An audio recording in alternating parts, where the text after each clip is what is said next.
Shalom saudaraku yang kekasih dalam Tuhan Yesus Kristus. Merupakan sukacita besar ketika saya dapat menjumpai saudara hari ini. Hari di mana Allah masih memberikan kehidupan bagi kita, di mana kita masih dapat berkumpul bersama orang-orang yang kita kasihi.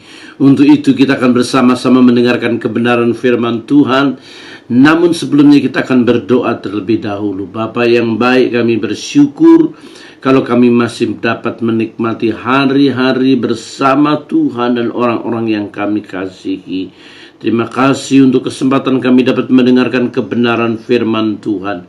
Mari berbicara, berkata-kata, urapi kami sekalian, tidak terkecuali siapapun, apapun, bagaimanapun keberadaan kami. Berbicaralah, kami siap mendengar. Di dalam nama Yesus kami berdoa, haleluya, amin.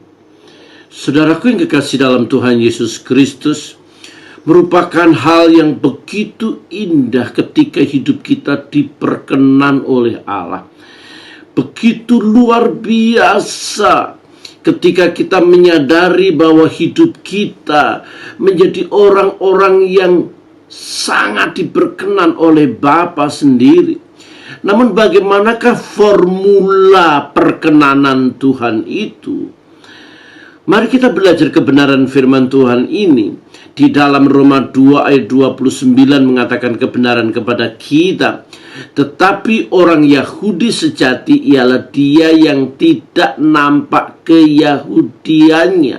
Dan sunat ialah sunat yang di dalam hati, secara rohani, bukan secara hurufiah. Maka pujian, perhatikan, maka pujian baginya datang bukan dari manusia, melainkan dari Allah. Saudaraku yang kekasih, formula pertama yang perlu kita sadari untuk kita diperkenan oleh Allah, yakni kita mencari pujian bukan berasal dari manusia, melainkan menjadi berkenan kepada Allah. Kalau kita menjadi orang-orang yang diperkenan Allah, kita tidak sedang mencari perkenanan manusia. Artinya carmuk, mencari muka. Ingat, kita masih punya satu muka. Kita hanya punya satu muka saja, yakni wajah kita ini. Tetapi ketika kita carmuk, kita akan memiliki dua wajah. Akan sangat bahaya kalau kita memiliki dua wajah tersebut. Untuk itu, mari kita hanya mencari perkenanan manusia. Paulus mengatakan, jika aku mencoba berkenan kepada Allah, kepada manusia, maka aku tidak berkenan kepada Allah. Saya ulang, Alkitab mencatat dengan jelas. Paulus berkata bahwa jikalau aku mencari perkenanan manusia, aku tidak layak di hadapan Tuhan. Jadi saudaraku yang kekasih, dalam segala sesuatu, apa yang kita lakukan, kita ucapkan, kalau kita sedang mencari perkenanan manusia, maka kita tidak sedang layak di hadapan Tuhan. Memang harus diakui, harus disadari, hal ini tidak semudah membalikkan telapak tangan. Ada satu ambisi, ada satu keinginan, ada satu hasrat bahwa kita itu dikagumi, kita diakui, kita menciptakan sebuah kekaguman bahwa saya ini loh hamba Allah, saya ini loh pengkhotbah hebat, saya ini loh song leader hebat, saya ini loh orang yang paling rohani, saya inilah contoh atau teladan. Paulus juga mengatakan bahwa ikutlah teladanku, tapi tidak berhenti di situ. Paulus berkata, sebagaimana aku mengikuti teladan Kristus. Jadinya bukan dirinya sendiri, melainkan dia memfokuskan menjadi teladannya Yesus, mengikuti teladannya Yesus. Harus diakui, dipahami dengan sungguh betapa pentingnya kita membunuh hasrat, mematikan keinginan bahwa kita dipuji, dikagumi, dan hal ini sangat mendominan para hamba Tuhan. Mereka yang seringkali tampil menjadi public figure punya kesempatan untuk menciptakan idol, menciptakan semacam kekaguman kepada jemaatnya, kepada audiennya, kepada orang-orang di sekelilingnya. Sekarang zamannya orang memviralkan diri, tidak peduli mau halal mau haram, tidak peduli yang diucapkan itu menyakitkan orang lain, tidak peduli yang dikatakan itu melukai hati Tuhan. Yang penting dia viral.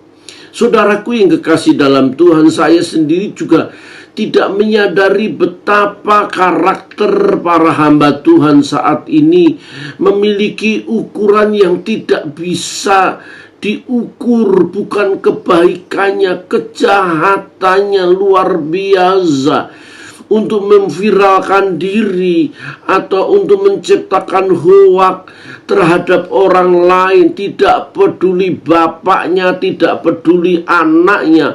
Pokoknya disikat saja supaya orang tahu bahwa dia itu buruk, bahwa dia itu jahat, bahwa dia itu penipu. Bahkan dia itu orang-orang yang layak untuk tidak menjadi pengkhotbah. Dia itu adalah orang-orang pembohong, memviralkan kejelekan orang supaya dirinya dikenal menjadi baik. Dengar saya, orang begini tidak pernah berpikir bahwa dia sendiri tidak sempurna. Orang model begini tidak pernah berpikir bahwa dia sedang mencari perkenanan manusia. Aduh saudaraku yang kekasih dalam Tuhan, banyak orang sekarang sudah setengah setan, 3/4 iblis. Kemanusiaannya sudah tidak ada, hati nuraninya sudah tidak ada, bahkan dia tidak memiliki belas kasihan. Walaupun Alkitab berkata bahwa kasihilah musuhmu dan berdoalah untuk mereka. Saudaraku, anggap saudara dikhianati, anggap saudara ditipu. Tetapi saudaraku yang kekasih dalam Tuhan, ada hukum dalam Alkitab untuk kita dapat mengasihi, untuk kita dapat mendoakan. Dan Alkitab jelas mengatakan, adakah di antaramu yang berhikmat? Bukankah kita akan menghakimi para malaikat? Oleh sebab itu jangan membawa perkara-perkara soal hal-hal rohani ke dalam pengadilan dunia ini, ke penghakiman dunia ini. Kita jauh lebih tinggi, jauh lebih terhormat dari ketidakadilan yang ada di dunia ini. Dunia ini sudah rusak. Mengapa kita mengharapkan, mengapa kita mengandalkan keadilan oleh dunia ini? Dan dengar kebenaran firman Tuhan ini. Formula perkenanan Tuhan yang pertama, jangan pernah mencari perkenanan manusia. Kalau kita berkenan kepada manusia, kita tidak layak di hadapan Tuhan. Sepandai-pandai tupai melompat pasti akan jatuh juga. Sejahat-jahatnya saudara yang saudara berusaha memviralkan diri bahwa saudara menjadi orang baik, sekali waktu pada masa yang tepat Tuhan akan menghancurkan saudara. Tuhan akan menghancurkan perbuatan-perbuatan saudara. Saudara tidak lagi berada dalam koridor kasih. Kalau orang tidak sedang berada dalam koridor kasih, dia tidak sedang berada dalam rencana Allah.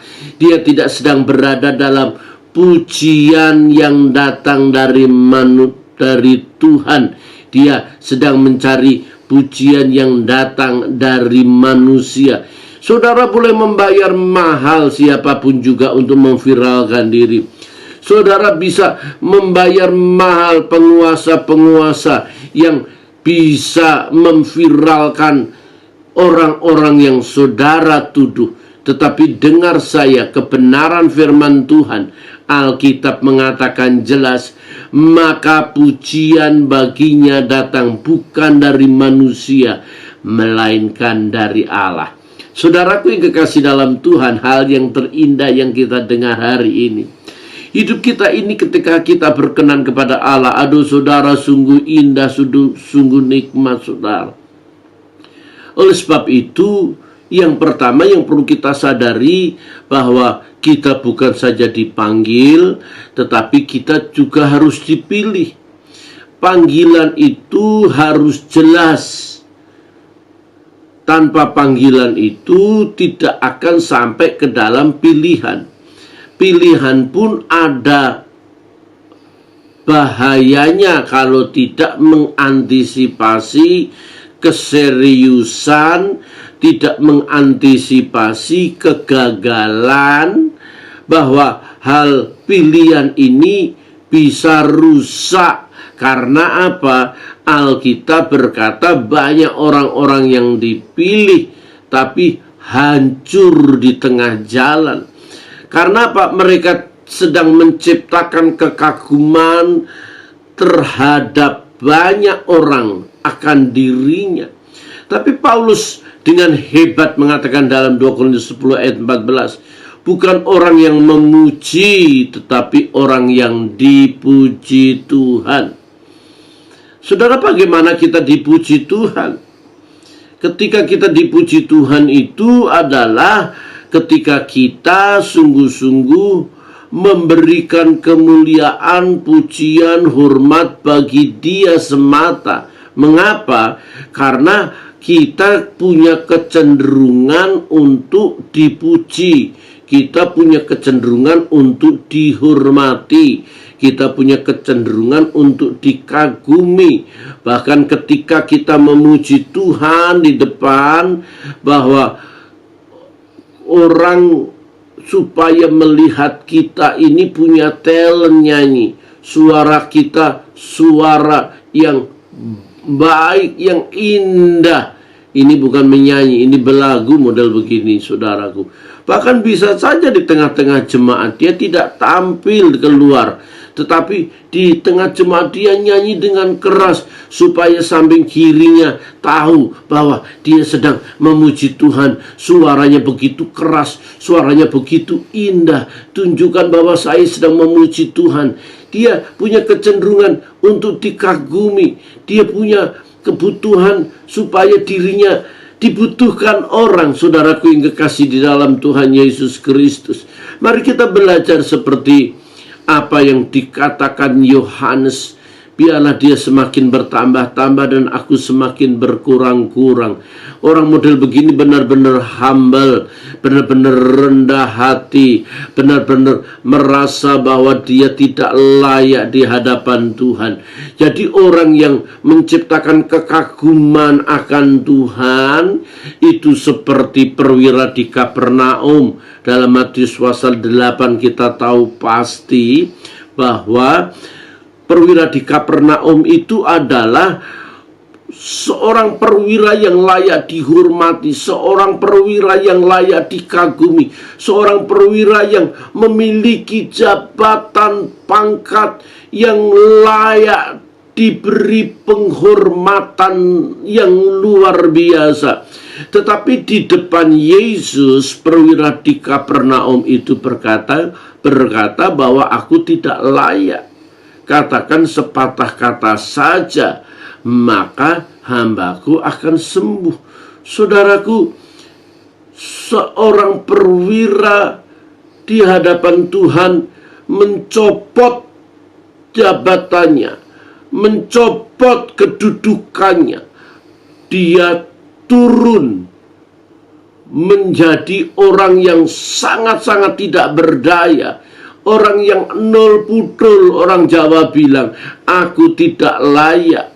Seharusnya ada banyak orang tidak layak baginya karena dia perwira. Tetapi di mata Yesus, dia menganggap dirinya kezet, tidak layak. Katakan sepatah kata saja. Saudaraku yang kekasih dalam Tuhan, kata sepatah kata saja itu membuat Yesus dalam ayat 10 dari pasal 8 mengatakan, aku tidak menemukan iman sebesar perwira ini di kalangan orang Israel sekalipun. Itu menandai, saudara-saudaraku yang kekasih dalam Tuhan Yesus Kristus, menandai bahwa perwira ini sungguh-sungguh mencari sebuah kehormatan, kekaguman, kemuliaan Yesus. Dia menanggalkan keberadaannya. Alkitab berkata, lupakan diri kita. Itu harus melupakan. Itu sebuah lagu lama yang disetting supaya kita melupakan diri kita. Kita mengatakan bahwa diri kita ini tidak ada apa-apanya. Seperti Yohanes dengan jelas merendahkan diri di bawah kaki salib untuk dia menunggu Tuhannya yang disalib, yang di atas. Dia adalah orang-orang yang dikasihi, ikut bersama menderita bersama Tuhannya. Dia merasakan kepedihan Tuhannya, bahwa dia di bawah kaki salib, berbeda dengan murid-murid yang lain, kocar-kacir, lari kemana-mana saja. Karena apa? Karena posisinya mereka ketakutan, mereka sangat-sangat kecewa. Apa yang dia harapkan tidak lagi dapat bisa dihargai dan dihormati, bahwa Tuhan yang dikagumi sungguh-sungguh disalib menjadi orang-orang yang kedapatan tidak layak, kedapatan mati bersama para penyamun. Kekagumannya akan Tuhan pupus oleh karena dia gagal memahami pribadi Yesus Kristus. Oleh sebab itu, saudaraku yang kekasih, ada begitu banyak hal yang membuat kita tidak lagi mengagumi Tuhan oleh karena kekecewaan, oleh karena persoalan, masalah, beban. Kita tidak lagi mengagumi, mencari pujian bagi Tuhan karena kita begitu kecewa terhadap Dia. Kita tidak lagi mencari Tuhan karena ada kekecewaan mendalam dalam diri kita, bahwa Dia tidak menjawab, Dia tidak memberikan solusi. Katanya Alkitab berkata, marilah kepadaku kamu yang letih lesu dan berbeban berat, aku akan memberikan kelegaan kepadamu. Tetapi realitasnya apa? Realitasnya bahwa masalah tetap masalah, sakit tetap sakit, kecewa tetap kecewa, dikhianati tetap dikhianati, no solusi, tidak ada way out. Beban itu semakin menumpuk. Maka orang yang model begini tidak sedang mencari pujian bagi Tuhan atau dari Tuhan, melainkan dia kemudian mencari pujian terhadap dirinya. Aku masih sanggup menyelesaikan masalah ini. Aku masih bisa menyelesaikan masalah ini. Aku yakin bisa. Aku bisa tanpa Tuhan.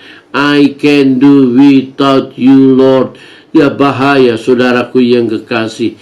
Oleh sebab itu, orang-orang yang percaya Kristus kadang-kadang meninggalkan Tuhan karena persoalan yang tidak kunjung selesai. Yohanes pasal 2 ayat 24 mengatakan kepada kita, Yesus tidak mempercayakan dirinya kepada mereka karena Yesus tahu siapa mereka.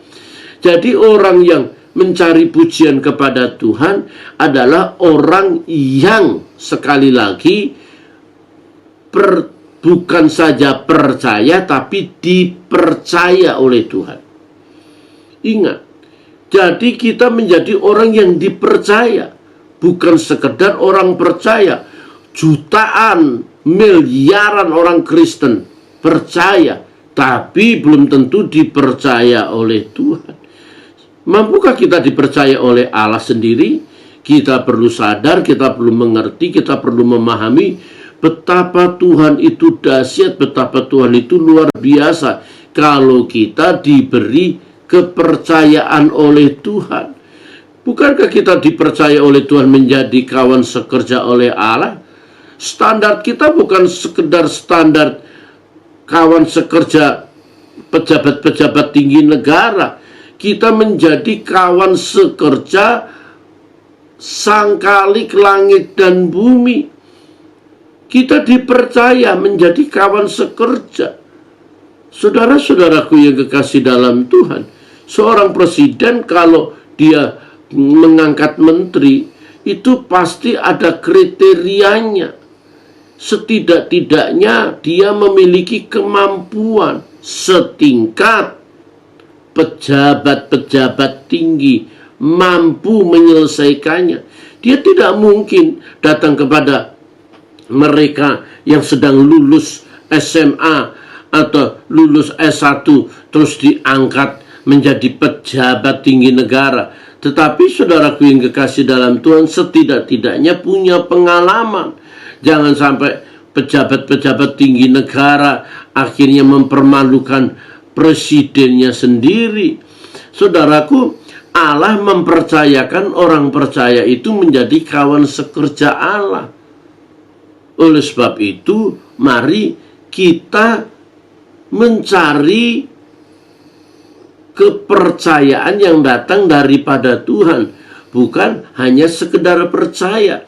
Kalau saudara mencari pujian bagi Tuhan, jangan pernah lemah, jangan pernah tidak berdaya. Karena apa? Tuhan sendiri akan memampukan kita.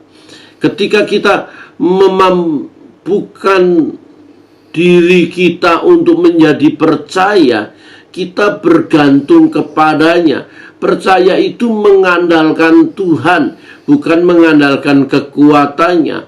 Mengapa orang-orang Yahudi gagal percaya kepada Tuhan? Mengapa orang-orang Yahudi bukan hanya sekedar gagal? Karena mereka menganggap dirinya itu hebat, orang pilihan. Dia lebih senang statusnya. Statusnya apa? Statusnya menjadi orang pilihan. Tetapi dia tidak bertindak sebagai orang yang dipilih oleh Allah.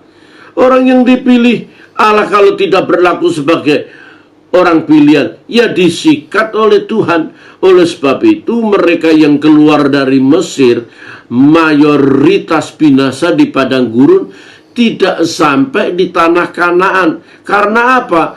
Mereka tidak sedang mencari pujian bagi Tuhan. Dia pujian bagi dirinya sendiri, merasa diri sanggup, merasa diri mampu, merasa diri bisa. Tetapi orang Yahudi ialah dia yang tidak nampak keyahudiannya. Artinya apa, saudaraku yang kekasih dalam Tuhan? Kita tidak perlu menganggap bahwa pilihan kita itu artinya kedudukan kita itu mesti yang terbaik tanpa perbuatannya. Tidak ada artinya kalau tanpa perbuatan. Saudara tahu contoh demokrasi. Demos Kratos itu pimpinan tertinggi di tangan rakyat. Kalau Demos dan Kratos itu adalah hanya konsep, itu hanya sekedar informasi. Tetapi kalau pemerintah itu mempraktekkan demokrasi dengan mengadakan pemilu, orang rame-rame mencoblos, orang rame-rame melakukan pemilihan umum secara jurdil, jujur dan adil, orang berbondong-bondong dari rumah keluar dan kemudian mereka mencoblos. Peristiwa hilir mudiknya, peristiwa orang antrinya, itulah demokrasi. Alkitab juga mengatakan kepada kita bahwa kita ini orang pilihan. Kita ini anak. Tetapi kalau itu hanya sekedar konsep, hanya sekedar informasi, nggak ada artinya. Saudara, kita tahu bahwa orang yang dipilih gagal banyak. Bukan hanya dipanggil loh, sudah dipilih, diurapi seperti Saul. Bunuh diri akhirnya. Karena apa? Dalam perjalanannya, dia mengutamakan dirinya bahwa saya ini raja. Saya ini diurapi oleh Tuhan melalui Samuel. Saya ini punya kedudukan. Nggak boleh ada orang yang menyaingi saya. Dalam perjalanannya, dia gagal. Apakah Tuhan salah pilih Saul? Raja Saul maksud saya. Tidak salah.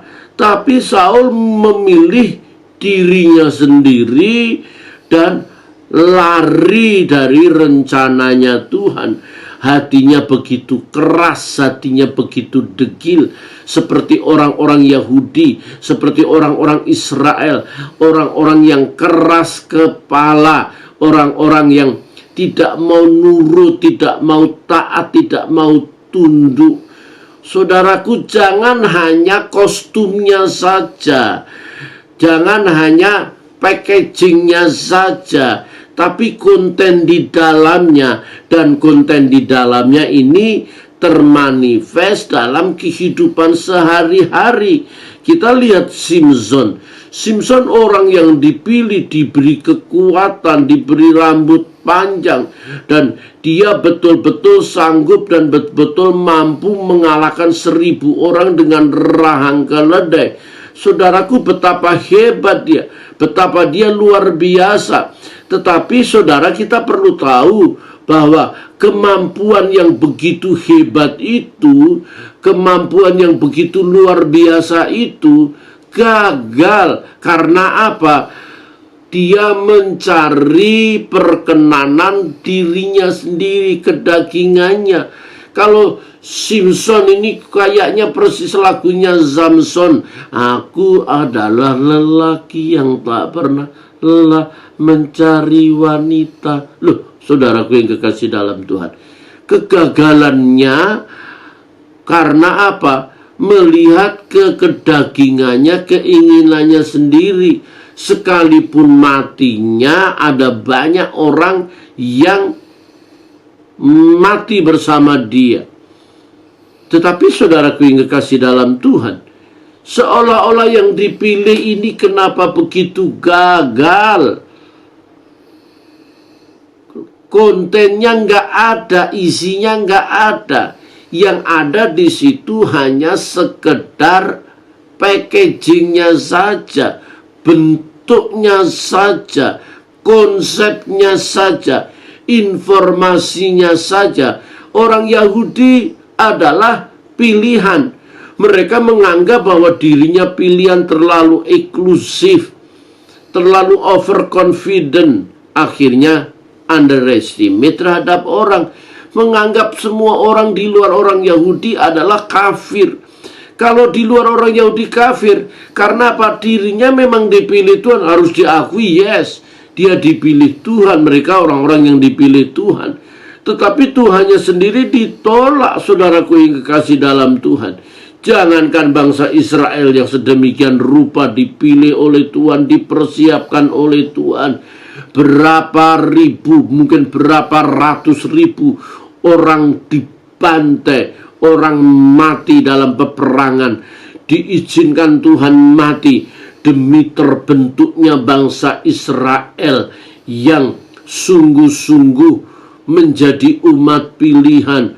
Bahkan Tuhan sendiri membantu peperangan dengan melempari batu dari langit, dan kemenangan demi kemenangan untuk bangsa Israel. Berapa jiwa yang mati, berapa jiwa orang yang disembelih, berapa jiwa orang korban mati perang, seolah-olah seperti genocide, pembantaian secara luar biasa demi bangsa Israel. Namun karena bangsa Israel, orang Yahudi menganggap dirinya hebat dan melawan Tuhan, berapa juta juga bangsa Israel dibantai. Anggap aja 100.000 orang yang mati karena pembentukan bangsa Israel ini. Maka 1 juta, 2 juta, 6 juta di Holocaust. Belum pada waktu Jenderal Titus menyembelih orang-orang Yahudi di Yerusalem. Duh, saudaraku, mengerikan sekali dan sangat-sangat menyakitkan, saudara. Oleh sebab itu, saudara-saudaraku yang kekasih dalam Tuhan, saya ingin katakan kepada saudara, kalau kita mencari Tuhan, mencari perkenanannya, mencari pujiannya, jangan mengeraskan hati seperti orang Yahudi.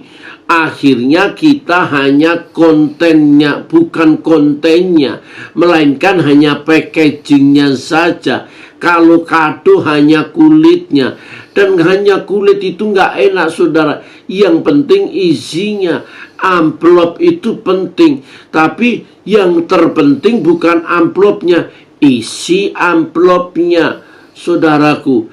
Untuk kita menjadi orang Kristen yang diperkenan Tuhan, formulanya jangan menjadi orang Kristen yang kulit. Kalau kita menjadi orang Kristen yang kulit, hanya di luarnya saja, di pelatarannya saja, tidak masuk ke ruang kudus, bahkan ke ruang maha kudus, maka kita menjadi orang-orang yang akan terbuang. Seperti bangsa Israel mengajarkan kepada kita, orang yang keluar dari Mesir, dia binasa di padang gurun, bukan? Mengerikan. Kita tidak akan sampai ke langit baru dan bumi yang baru kalau kita hanya sekedar kulitnya saja. Saudaraku, kita dibuang. Kalau saudara makan durian, saudara makan isinya, kulitnya tidak ada gunanya. Kulitnya dibuang. Saudara memakan kulitnya, kan tidak enak, bukan? Ya duriannya, apalagi durian montong, durian yang ada hauja sencingping. Saudaraku, dengar saya, konten itu jauh lebih penting. Gelar-gelar di luar tidak ada artinya kalau kontennya, isinya, bobotnya tidak ada sama sekali, kosong, nol pudul.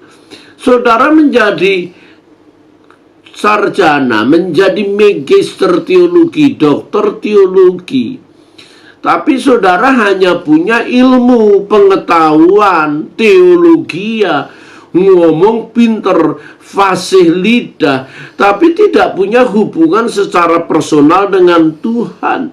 Nggak ada artinya, saudara. Saudara cuma ngomong doang.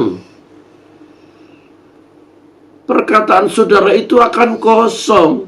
Saya katakan kepada mahasiswa saya, orang yang tidak dekat dengan Tuhan, orang yang tidak lekat dengan Tuhan, tidak layak ngomong teologi. Karena orang yang berteologi itu seharusnya orang yang punya kedekatan, kelekatan kepada Tuhan. Dan kontennya di situ. Kontennya kita bukan mengetahui kebenaran dan mencari kebenaran terus-menerus. Kita harus memiliki kebenaran yang kita praktekkan. sehingga kita bisa menyuarakan suara kebenaran.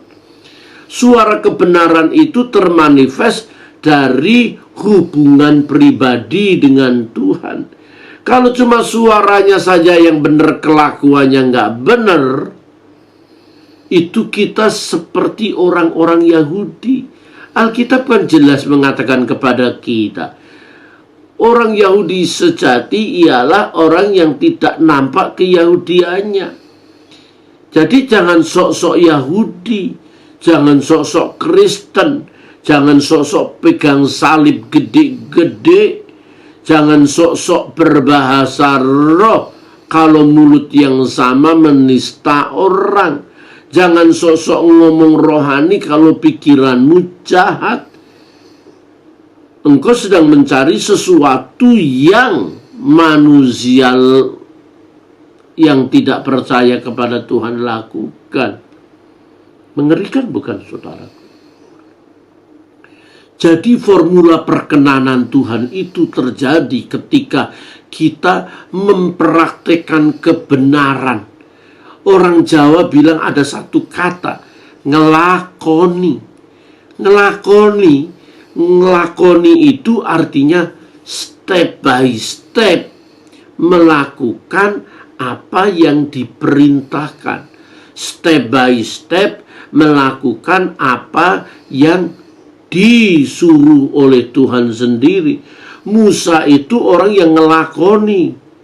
Yusuf itu orang yang ngelakoni. Untuk mencari perkenanan Tuhan itu memang melalui proses yang panjang.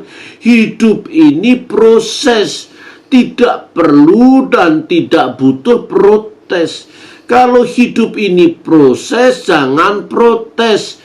Kalau kita protes, kita tidak diproses oleh Tuhan. Musa harus diproses dulu di Mesir 40 tahun. Kemudian tidak cukup diproses di lingkungan Mesir dengan ilmu-ilmu yang hebat, diproses di padang gurun 40 tahun. Belum lagi ketika dia diproses di Mesir kembali, mencari Firaun, berkata untuk membebaskan bangsa Israel dan keluar menuju tanah Kanaan. Saudaraku yang kekasih dalam Tuhan, untuk kita mencari konten di dalamnya, kita perlu proses. Kalau saudara mau jadi seperti Musa, saudara jangan melihat Musa sebagai pimpinan ketemu Tuhan di Sinai face to face. Face to face itu sudah hampir 120 tahun. Perjalanannya 80 tahun proses. Yusuf, saudara tahu, jangan melihat dia ketika dia jadi orang keduanya Firaun. Saudara mau jadi Yusuf, saudara harus melewati bagaimana dikhianati saudara, bagaimana dijual, bagaimana masuk ke sumur, bagaimana dikhianati, ditipu oleh istri Potifar, difitnah memperkosa dia. Dia harus melewati masuk penjara, terus kemudian dilupakan orang yang benar-benar ditolong naik kedudukannya. Saudaraku yang kekasih dalam Tuhan, saya ingin katakan sesuatu kepada saudara. Jangan membanggakan konten packaging yang ada, tapi konten di dalamnya harus kita perhatikan dengan sungguh. Perhatikan bahwa kita harus melakukan apa yang Allah lakukan. Kita harus menjadi seperti Yesus. Kita menjadi seperti Yesus, jangan melihat Yesus hanya sekedar melakukan mujizat, demonstrasi kuasa, ketemu Elia, ketemu Musa, Yesus yang diangkat ke surga. Kalau saudara ingin menjadi seperti Yesus, saudara harus rela dijual 30 keping perak seperti Yudas, bukan? Yudas ini orang yang dipilih oleh Yesus sendiri, diberi jabatan, diberi kesempatan. Ada banyak orang punya kesempatan, punya jabatan, tapi tidak melakukannya. Jangan sampai saudara tidak diberi kesempatan, juga tidak diberi jabatan. Kalau tidak diberi jabatan tapi diberi kesempatan, masih bisa bergerak. Yang bahaya diberi jabatan tapi nggak diberi kesempatan, itu lebih menyakitkan. Tapi diberi jabatan, diberi kesempatan, itu luar biasa saudaraku. Dan saudara diberi kesempatan, diberi jabatan oleh Tuhan. Sederetan jabatan dari anak raja, segala raja, bangsa yang kudus, umat pilihan, imamat rajani, umat kepunyaan Allah. Wih, luar biasa dan dahsyat sekali. Tetapi kesempatan ini jangan sampai tidak diberi kesempatan. Ingat, Yudas juga dipilih, tetapi dia gantung diri, bukan? Dia tidak sedang mencari kemuliaan bagi Tuhan, tapi kemuliaan dirinya. Dia memviralkan diri di tengah-tengah orang-orang Farisi, orang-orang yang membenci Yesus. Seharusnya Yudas sadar gurunya memang tidak jahat, gurunya sungguh-sungguh baik. Yudas harus berkata, temanmu temanku, musuhmu musuhku. Malah justru dia bergabung dengan musuh, dia akrab dengan musuh, akibatnya mengkhianati gurunya. Kalau saudara mau seperti Yesus, saudara harus rela dikhianati. Saudara harus rela tidak membalas pengkhianatan itu. Saudara, saya mengagumi Yesus itu luar biasa, saudara. Bayangkan ketika Yesus sudah bangkit, dia penuh kuasa otoritas. Coba kita itu seperti Yesus. Kita datengin tuh satu-satu orang yang mengkhianati kita. Yesus datang kepada mereka yang maku tangannya, prajurit yang maku tangannya, dan berkata, mengapa engkau memaku tanganku? Sekarang aku paku gantian engkau. Yesus cari orang yang meludahinya. Memangnya ludahmu enak? Saudaraku, datengin satu-satu. Tapi Yesus enggak loh. Yesus juga tidak mendatangi Yudas di alam roh sana loh. Yudas, apa yang kamu lakukan menyakitkan aku di alam roh sana. Dia kan berkuasa itu. Tapi dia tidak, malah memproklamirkan dirinya sebagai orang yang menang terhadap maut. Keruzo, memproklamirkan diri. Indah saudara. Malah justru dia mendatangi Petrus. Apakah engkau mengasihi aku? Duh, perkataan yang sangat melankolis. Tapi untuk membenahi pribadi Petrus sendiri. Saudaraku yang kekasih, sekali lagi, kalau kita mau mengubah packagingnya itu menjadi konten yang baik, bungkusan itu, kulit itu menjadi nikmat di dalamnya, belajarlah ngelakoni, melakukan step by step. Dan tidak ada jalan yang mudah, tidak ada kata instan dalam kekristenan, sehingga kita bisa melangkah maju bersama Tuhan. Untuk itu mari kita bangkit. Formula perkenanan Tuhan itu terjadi ketika kita berusaha maksimal mengubah dari status yang ada, dari konsep yang ada, menjadi sebuah peristiwa. Bukan saja informasi, tetapi konfirmasinya jelas. Kita melakukannya jelas untuk kemuliaan Tuhan, jelas untuk pengagungan akan Tuhan. Kalau Alkitab berkata kasih, maka kita mempraktekkan kasih, bukan kasih dalam bentuk kata-kata definisi. Kita tidak sedang menganalisa, mengobservasi, dan membuat jurnal soal kasih, tetapi kita mempraktekkan kasih. Orang Samaria yang baik hati mempraktekkan kasih dalam bentuk menolong orang yang sedang dirampok. Dia menaruh di dalam bagalnya, keledainya, dan kemudian menaruh di rumah sakit, membayar. Itu proses bentuk kasihnya, ada ceritanya. Tidak seperti orang Lewi, orang ahli Taurat, atau imam yang menghindar ketika melihat orang yang sedang berada di dalam penderitaan. Kasihnya hilang begitu saja. Saudaraku yang kekasih dalam Tuhan, formula perkenanan kepada Tuhan terjadi ketika kita tidak sedang mengutamakan kulitnya, tapi kita mengutamakan isinya, konten di dalamnya. Kita tidak sedang membentuk dan menunjukkan bungkusannya, packagingnya, tapi isinya yang penting, yang bisa diharapkan dan dinikmati begitu banyak orang.